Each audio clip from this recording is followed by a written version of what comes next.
Welcome to the Executives Lounge. This is your podcast host, Christine Fauner.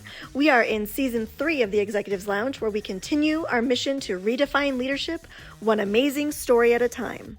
This season, we're bringing together voices from all walks of life to deconstruct and reconstruct what it truly means to be a whole person as we redefine leadership in today's society. Let's get started. When I first met with MaZíX Mahalêl, she and I jumped right into the semantics and the meanings of words. And that's going to come full circle here as soon as I introduce her, because she and I both live in worlds where the definition of what we do, who we are, and how we do it really matters. And so I'm going to introduce MaZíX here today, and she's coming to us from Denver, Colorado, and she's here with us today. MaZíX, welcome to the show. Thank you, Christine. Explain to us who you are, what you do, and what you define yourself as, so we can jump into semantics a little bit right away. So hi, everyone. My name is MaZíX Mahalêl, and I play in the role of transformational leader, transformational mentor, soul alignment mentor, quantum leap guide, and expert. And I support high achievers, new world leaders in the radical transformation for greater impact. Well, we talked about the word transformation because, like, my master's is in transformational leadership, and my master's education and my experience in transformational leadership from that perspective is different, although aligned to what you define transformational leadership, right? Yeah. And so we started getting into these semantics around what is transformation, what is leadership, what is mentorship, what is coaching. And what's really interesting is that you and I have come from very different places in our careers, yet it's aligned. Absolutely. Mm-hmm. Absolutely. And I think it's because it comes down to impact and influence. That when I define leadership, I really talk about what is your impact and influence for the greater good. And so do you. Yes. And when I talk about transformation, I talk about what experiences you can what experiences can you engage in that helps you learn more about yourself to become a different version of yourself than you were before. And that is the same as what you might define, yet we come from very different worlds. Definitely. To that effect, this is why I talk about radical transformation. To me, transformation is different than shifts, right? It's different than awareness. It's different than ahas. Often when we join events or read books or, we hear something, podcasts or whatnot, or like, oh, a light bulb moment, right? And a light bulb moment, there's degrees to that, right? There's a degree to that. It can be very defining to the way now that you see the world, something that you hear or you go through, right? An experience, right? To me, ultimate transformation, this is why I talk about radical transformation, is about the space that you enter like an A and you get out as a Z, right? Or like even a B is a degree difference, right? For example, in my world, I believe you don't have to carry your wounds and whatever you have gone through all of your life. See, so using that, a shift would be like people teach manage your emotions, right? Like you don't go and spew it out on everyone. And that's the pre-sequel, let's say the before the transformation. Transformation would be the space of like, you don't even have to worry that emotions come up and then you are going to take it on others. It's not even regulated, because to me, again, regulation comes back to management, to a little bit of repression. It's more like you are just so in tune with your emotions and you allow yourself and you navigate them, just you're feeling them, you don't repress them, you don't take it on others, you just know how to be with them, process them, and then you keep going with your life, right? Like in a very healthy manner. And again, not a mind management, right? Mhm. And so Let's talk that to about that me, for a minute. The difference yeah, between managing our emotions and managing our actions and regulating right. versus really tapping into the energy exchange and energy dynamics. So let's say I get into a discussion with someone, right? Let's say with my partner, which I hardly ever do, but like let's say we get heated, right? And so the way that I go about it is like something happens, I get triggered, okay? I recognize my trigger and then I go in. Like I'm like, okay, I just listen, I feel what I'm feeling, and I just remove myself. And then I dive into my world. I dive into my inner world. What's really happening? Because it's never what is happening. It's like more a trigger of a wound that I haven't healed yet, right? Or some kind of experience that I haven't processed, a trauma, whether that is from this lifetime or another lifetime, right? So I go and to look into like what is causing these feelings, these emotions, these sensations, this energy, right? And so I address it within me. I feel it. I don't repress it. I don't, but this is the thing, I don't take it out on somebody else, right? And when I talk about what most people guide is like, or teach is like, manage your emotions, right? If you're getting angry, don't take it out on others, right? And then you just breathe or do something, or like I see some people like get into the gym to manage the stress and the anger and whatnot, but they're not working with emotion. I go into my world and I find the root of what is causing that emotion, what is causing, it could be anger, it could be fear, whatever that is, right? And then I address that where there is a wound. And then like to me it's like I come back, and I come back totally non-trigger.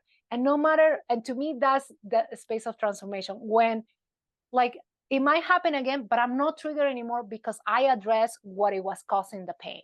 We as a society have been taught, right, that anger, you repress it, fear, not okay, and all these things, right? So, like with clients, I just have them feel it. I just have to feel the emotions, right? With me, I create a safe space, have them feel it, release it. Then we clear everything. We clear the wound of what is causing it, and then again they go again and they go about in their lives, and then they counter a similar situation, and yet there is no trigger, there is no emotion anymore, because like the wound is not there anymore. And so that's what I'm talking about, radical transformation. Yeah. So you mentioned a few times your world. Tell me about your world and how you became an expert in it. My world, I'm going to say, is mainly the unconscious. In my work, I work 5 areas, and really my expertise is in the 5th area that most people don't address. So the 5 areas is the mental, the emotional, the physical, the energy, and then the quantum or subconscious slash unconscious. And the unconscious is what you don't even know what's there, like the patterns, right? Like for example, a classic pattern: we want to make more money, and no matter what we do, we can't break through that ceiling, right? You're like, I don't know, I'm doing everything different, I'm trying different things, and you can't. That's the unconscious, right? And so that's really my expertise, right? What you encounter in that space is all the programming, all that you receive from your parents, from your lineage, from your culture, from society. And the main thing also is from other lifetimes, How do like you that. help people tap into that? Because if I it's guide them, unconscious and you don't even know that right? it's I happening. I have the gift to see Mm. what's in their space. So I see what's in your field. I see the memories. I see what's in your bodies. And I get from my guides, I get from my angels, I get from my higher self. I work a lot with source on my higher self. And so I get, and that to me is like the most direct, because we get to communicate with your higher self, right? A lot of times it's your team, but I like to, when I go really deep into my work, it's more about your higher self, because it's the one that is guiding your path, right? And your team is there to support you in the realization of it. And so to me, it's like I just get from all of my senses, I get the information. I see it, I sense it, I hear it, I know it. I got the person, right? Based on the questions. And then normally a lot of what happens in that space, I get the person to get into their body, because it's like, to me, there's a space of getting out, but really what you find the answers is in. I think a lot of women, and I'm going to say this out loud. I think a lot of women, including myself, disconnect with self. We disconnect from our emotions. We disconnect from our bodies. We disconnect from our spiritual selves because we are in survival mode a lot of the times. And so if we have somebody listening now who is listening to this and going, dropping into myself, I don't even know what my vagina looks like right now. What do you mean when we drop into ourselves? And I'm saying this because I know I've gone days, weeks, months sometimes without checking in with myself. That's powerful that you share that. Thank you for sharing that. I don't even go a few hours without checking in. And that's to me my world, right? I have encountered even the ones, and this is important what you share. And I want to even go into the extent of like mentioning empaths.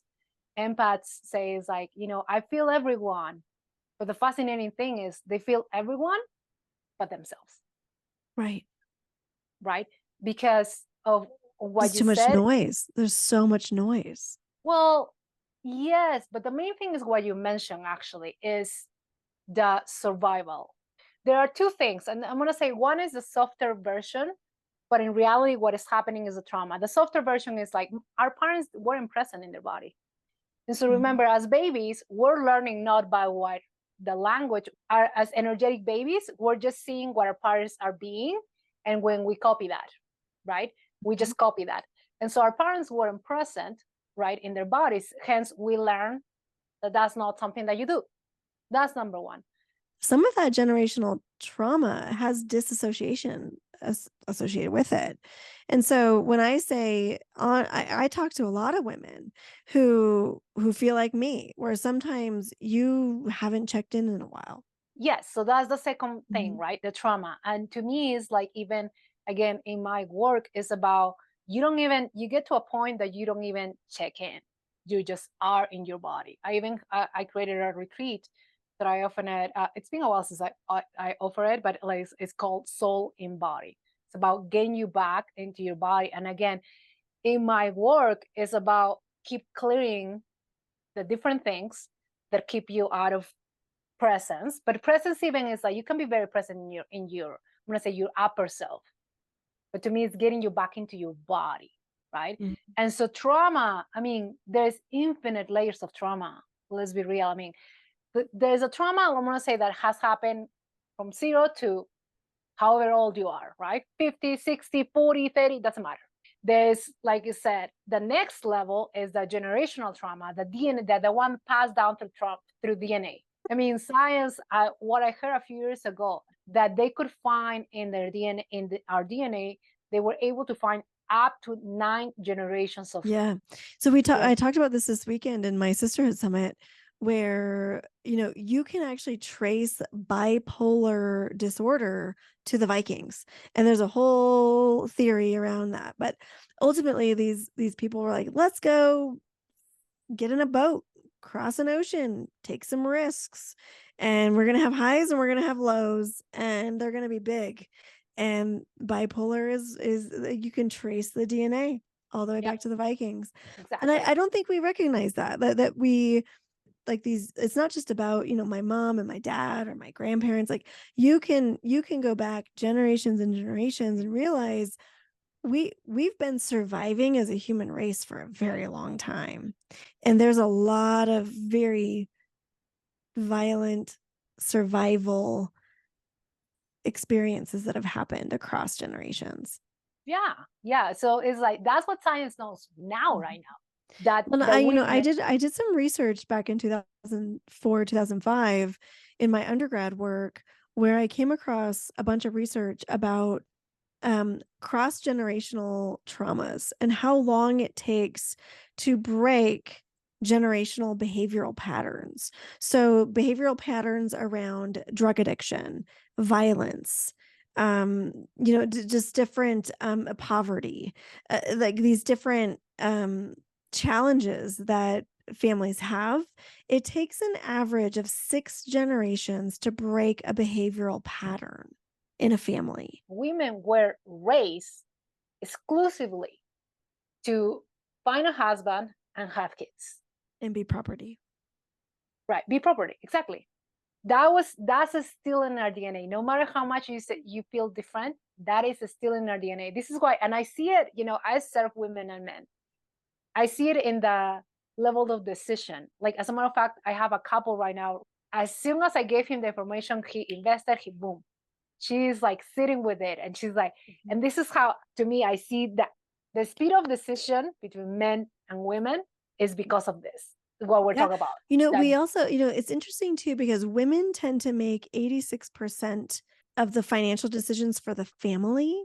But when it comes to making a financial decision for herself, she will put herself last. Again, because of that we still have in our DNA, that it's not about us. You are here just to be a breeder, pretty much, And so that's the second level of trauma, right? And the third level of trauma is what we have brought from other lifetimes. I think this is a hard one for some people to swallow. Yeah. Break it down for a second. Irrational fears. Everyone has some kind of irrational fear. Don't know how, whether you want to believe it or not, regardless, is there. Is that irrational fear is, again, it's in your memory. It's in your soul memory. I've had this business almost 10 years. And this year is being extremely challenging for me to sell.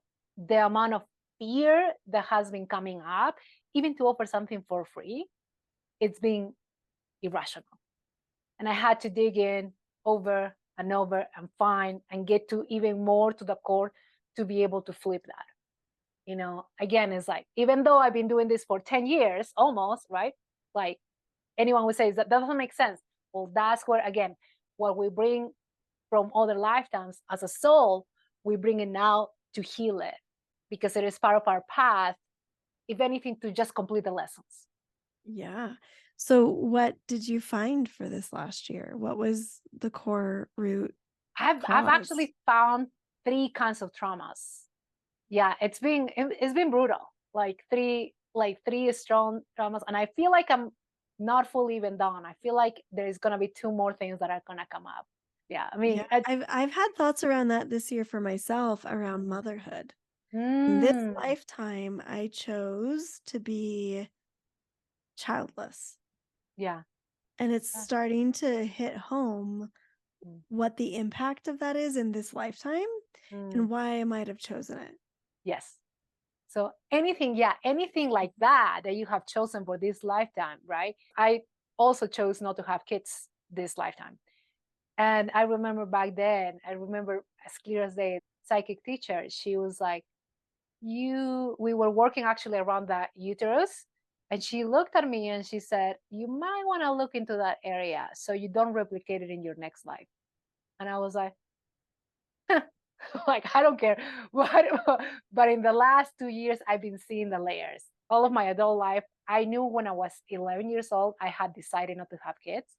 But recently, I think in the last month, I got this memory dropped in. And I was 9 years old and I already knew I wouldn't have kids. And I was like, oh, wow, that's a new information coming in, you know? I think womanhood is so interesting and complicated. But when you add in like this whole past life concept, you're like, well, I chose this apparently, right? Like I chose this. So why did I choose it? And it's been a really interesting summer for me. Yeah. That's a big question, right? Mm-hmm. And I feel like that's the most challenging, right? And this is what, like, people come to me. They're like, they have exhausted many things. They've tried this and they go to the energy healer and they go to the healer and they go to the hypnotherapist and they go to the mindset and they're like, I've tried everything. Well, I think you make a good point. Like, if you keep going to external sources looking for the answer is in you, and you need to have help figuring out how to get into yourself. Not this summer, but last summer, I had a friend who was going through some transformation herself, but she was very resistant and she wanted a specific answer. And she was like, Christine, I went to this psychic and the psychic told me I already knew the answer. And then I went to this past life expert, and the past life expert was like, why are you asking me this question? You already know the answer. And I went to this guru, and the guru told me, you already know the answer. And the answer was, you're not ready for the answer. That's powerful. That's powerful. Because she wasn't ready to do the work. She wanted the answer. Yes. And the answer is, well, you already know the answer. You're not ready. Yeah. And so I think it's interesting when you keep looking outside. And I had this last year. I kept looking for a mentor. I kept looking for a teacher. I kept looking for signs and symbols of like, who's going to be the person who helps me decipher this message or understand why this is happening to me or whatever. And I never got the mentor. I never got the answer. I never got the teacher. And it was because I still was resisting listening to myself. And I think that's where I love that you shared that, because I think that's where like the words of mentor, of guide, of like coach are very, very, very important, right? People come and they try to pitch me or like come, oh, you're a coach. I'm like, I'm not a coach. And I'm like, and they don't know what to say. Because I'm not going to tell you, like a lot of the coaching is like telling you and then keeping you accountable. I'm like, that's not my role. My role is like to guide you. Like, if anything, to me, the mentoring part is in guiding you how to listen inside, how to find the answers, right? It is not even how to, it's just finding the answers. And to me, my role is like, I see yourself, okay? When I see someone, it's like I'm gonna say like a mansion, okay? A mansion that has 37 rooms, right? And then you have 14 basements, right? Like floor after floor after floor, right? And you don't even know that you actually have this mansion. You've been living in like occupying 3 rooms from the whole mansion, right? And you don't even know, right? Like you're like, oh, your mental space and your family, like 3, 4 rooms, right? And then I come in and I see, oh, we need to go actually to the east wing, 5 doors down. And you're like, what? What's going on? I didn't know I had a east wing. Right? And then it was like, oh, we need to go to the subfloor 10th, or like left wing, right? You're like, what? Right? And then so it's, to me, it's again, it's about teaching you, or like not teaching you, again, guiding you into discovering all these parts of you, and then guiding you into the transformation. And to me, the transformation looks like, again, is that you discover, oh, I had this old kitchen that is leaking and is outdated and it doesn't serve me and it feels, and it's a stench, right? And so we come into remodel, right? Like we take down the whole, this is what I call the quantum collapsing. We take down all that. And then the next part is like, now what do you want? I just love it. Yeah. Yeah. I got lost in your words for a moment. MaZíX, we are heading up on our time. And so if I want you to leave us with some words of wisdom and just help us feel that love in the process of asking.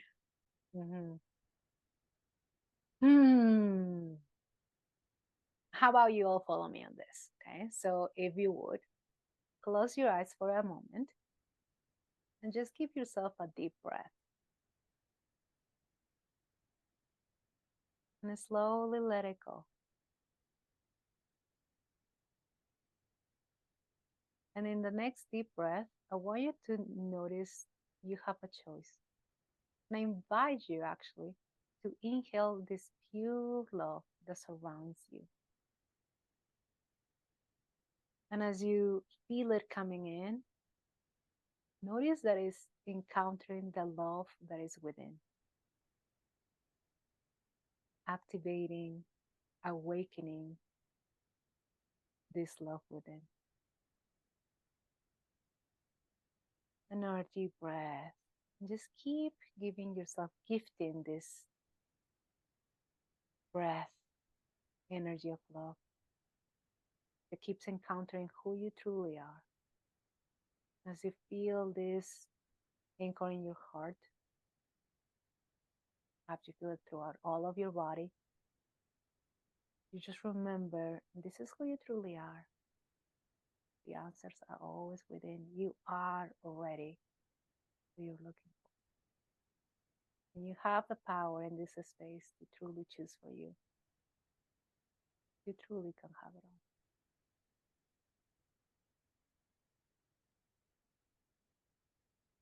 Ready? Open your eyes. I'm so grateful for you. Thank I you. hope everybody felt that love because I did. I was smiling big. Thank you for the time today. Thank you. Thank you for joining us today on the Executives Lounge and the latest episode. You can find more information about Christine Fauner at christinefauner.com, and you can follow us on all of the social media sites, and you can find more podcast episodes on Spotify, Apple, the website christinefauner.com/podcast.